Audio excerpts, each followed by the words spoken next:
Now, this is a literary technique, but I'm inviting you to just consider the way that it's used in film, and that is foreshadowing and cliffhangers. And foreshadows are clues the reader can feel smart guessing about as long as they're paid off. And then cliffhangers are those unresolved moments that come at the end of a scene or a chapter to create tension or suspense, and then they raise the emotional stakes. And so I'll talk about some ways to foreshadow to start with. And one is dialogue or inner thoughts from your character. And what comes to mind for me is when Quint in Jaws is telling the story of the Indianapolis and about the sharks circling the men in the water. And that's portentous towards what's going to happen later. And also really raises the stakes because it shows how dangerous a situation they're in. And then even just the title or a chapter title is something that you can use to foreshadow. Like the title of The Wizard of Oz is like the book opens in Kansas. And so who's the wizard? Where's Oz? We want to keep reading to find that out.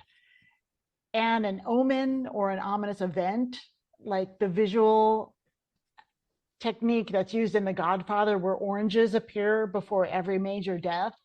And so that's something that you can even do in your writing, is have imagery that shows up that way, that may or may not relate, but is juxtaposed with things that are happening. And then also the atmosphere, that's going back to Oz, the foreboding weather or the dark sky before the tornado is foreshadowing that change is about to happen. And an example of a warning is also a foreshadow, because and a very explicit warning is in both the title and the dialogue, which is in Get Out, where the main character, Chris, is told to get out early in the film. Good advice. And so that's even emphasized in the title. And then these are most effective when they're not overused. And Daniel, do you enjoy using foreshadowing? Oh, I could talk about this for so long. Yes. There's so many different types of foreshadowing, and I think that in there's so many things to talk about, but I think that like often in a novel, I find that without some level of foreshadowing, often the reader is just misses the reveal, misses the outline. You check back in and readers say, "Oh, wait, he was his father? I didn't realize that. That seems very strange to me. What? I thought that he was just trying to scare him or something." That the reader doesn't even notice the twist, the reveal, the surprise. And in order for them to feel it, they have to really have it kind of prepared, so that they're ready for the big moment. They're ready for the shock. Mm-hmm. In my experience, one of the former speakers of this in one of this event, Charlie Jane Anders, she has a book called "Victory is Greater Than Death," and the villain has this terrible, really horrible superpower. Super sci-fi power, and she shows that power being used like at least three times before it's the actual confrontation with the villain. Mm-hmm. You've seen it described, you've seen it used again, and then it's the final confrontation with our hero and her friends versus this villain, and you're really afraid for them because you've seen it used over and over again. Whereas if he suddenly in the end said, "By the way, I got this special laser, it's really bad," it's really be like, really, what does it work? Like, is he just making it up? But you never ask that in the book because it's been shown, and the characters have been thinking, what would he do if he hits me with a laser? What will happen to me? It's very powerful because it's been prepared for you. Is that a fair answer? I love that. I love really thinking of it as essential and preparation for the reader to really understand what the stakes are and what's going on in the story. So that's a great example. So yes, it would mean nothing to see that power used, just pulled out of the hat and used all of a sudden. And so some things to not do in foreshadowing would be to not overdo it. And the good thing is that you can check the proportion during revision. And so maybe she put in 5 examples of the power being displayed, and then, well, we only need 3. So that comes out when you're going back over it. And making sure that the payoff balances the setup so that it's building. And I love that term of preparation for that. And then sometimes foreshadowing, if it's obscure or just kind of coy, like just a weird little hint, then the reader is going to fill in the blanks. If they're feeling misled, they're going to think it's something much worse than it actually is. So it's important to have the right proportion and to not be misleading for the reader. Yeah, that's So, great. Yeah.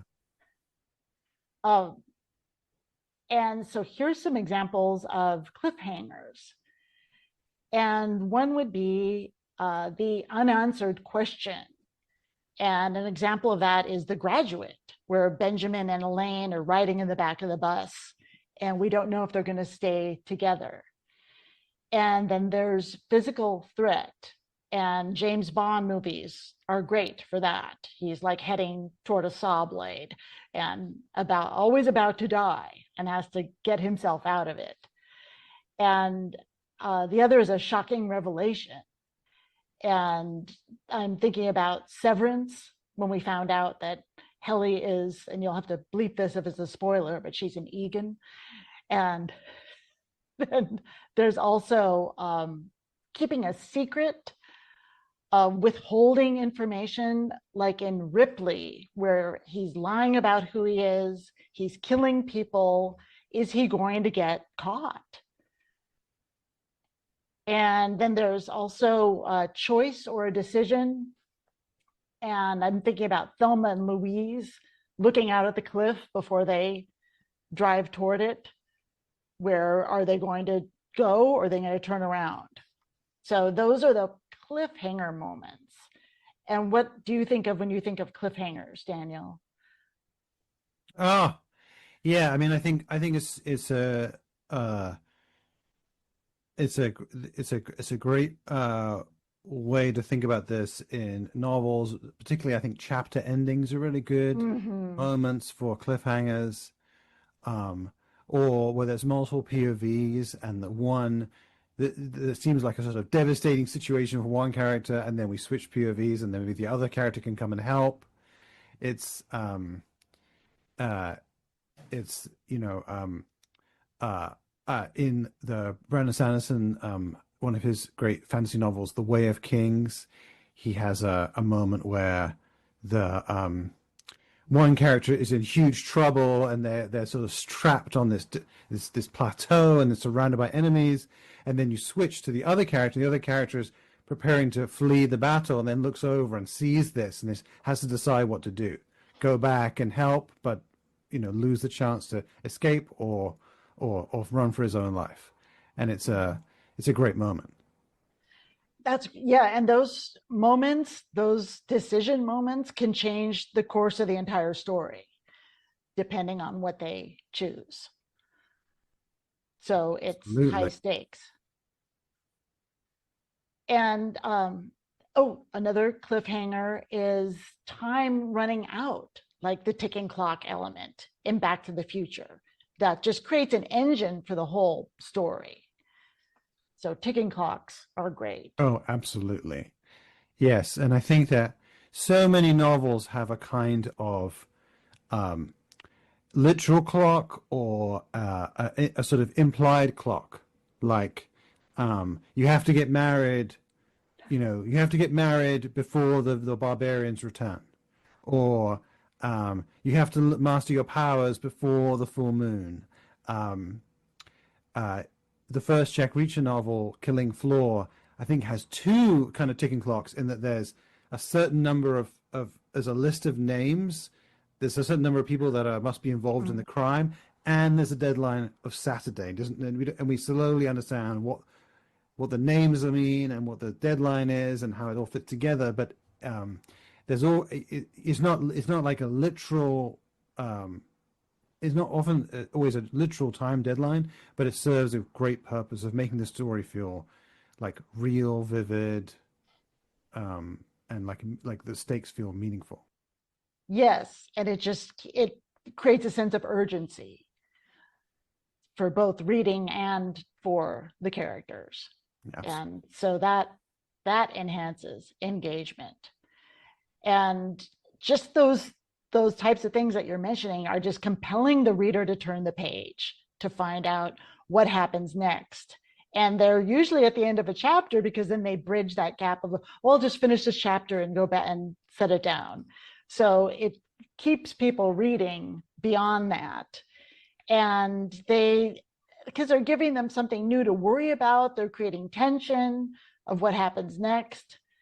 And all of those things are promoting reader participation, like they're part of the story. Yeah.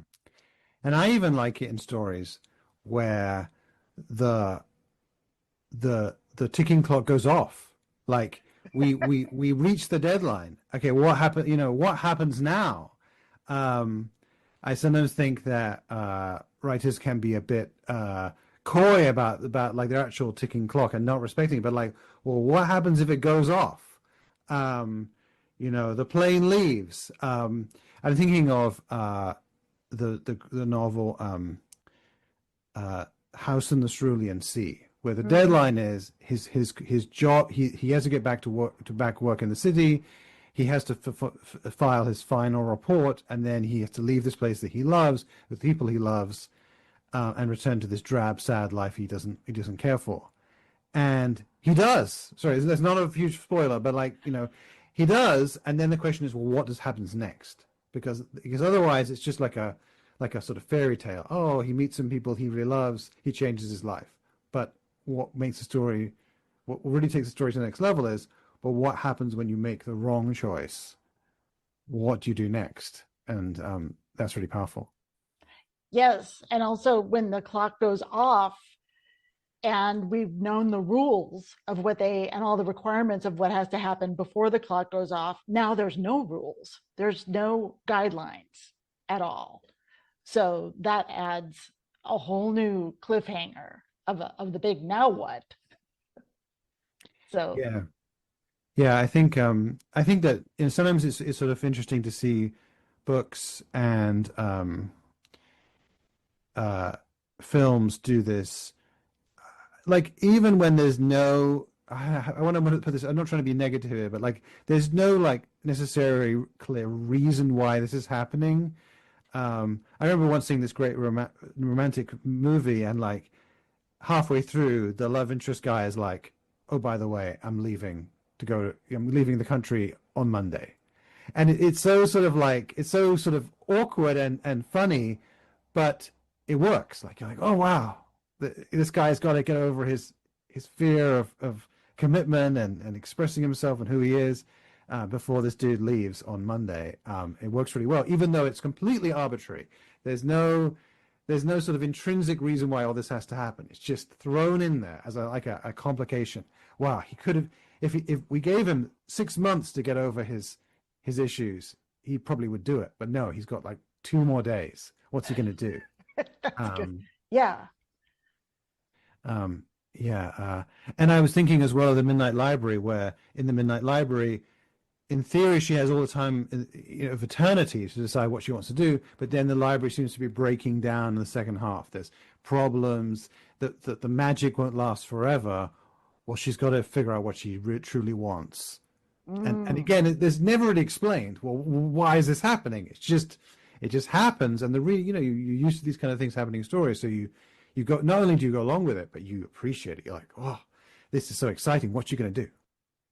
Yeah. And then that whole element of compressing time and then having to almost become a different version of themselves in order for the story to continue. So that's really compelling because it seems like when those instances come up in life, we want to be able to step up to them. And it's great to see that modeled in a story. So those are great examples.